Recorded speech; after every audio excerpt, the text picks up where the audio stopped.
Hello do-it-yourselfers. Today we are installing new door slabs. This means we are utilizing the existing casing and jamb and just the door itself is being replaced. The first thing we do is measure the distance from the top of the jamb to the top of the existing hinge cutout. 1/8 of an inch is the industry standard for the gap between our doors and the jambs. So we take the measurement and subtract 1/8 of an inch, and this will leave us a 1/8 gap at the top of our door. We are going to pull our tape measure from the top of the door down the side and make our mark, and then use this nifty hinge template to do what used to be hard work. The mark is just barely visible on the inside of the template towards the top of the door. Today we are using a 3.5 inch by 1/4 inch radius hinge, so we don't have to alter the hinge template. If we were using the squared off corner hinge, then we would need to use a chisel to finish this cutout, and if we were using the 5/8 radius, then this rounded tab on the right corner needs to be added to the template. The 5/8 radius template edition does come with this Ryobi template. We are using this router adjusted for maximum depth. You can make the bigger adjustments by loosening the black tab and sliding the bottom piece like so if needed. We can make some micro adjustments here with this adjustment wheel, which is all we needed for our hinge cutouts. And we are using this small flush cut bit today. Put your template on the door like so, making it tight enough so the router running against it doesn't move it at all. Start by putting the router bit in the notch out area and then glide it over the template to start cutting the hinge notch out. Do not plunge cut into the door with the router to get started.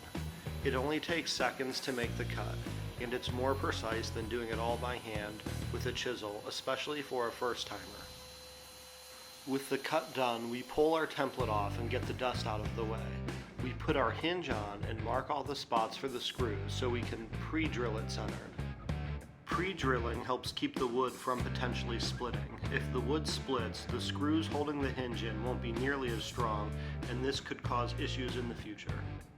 Just going to put one screw on for now. In case all the hinges don't line up perfect, this literally gives them some wiggle room. We put this door on to check and make sure the top wasn't hitting and that we didn't have to trim the bottom. While it's up, I mark the handle location.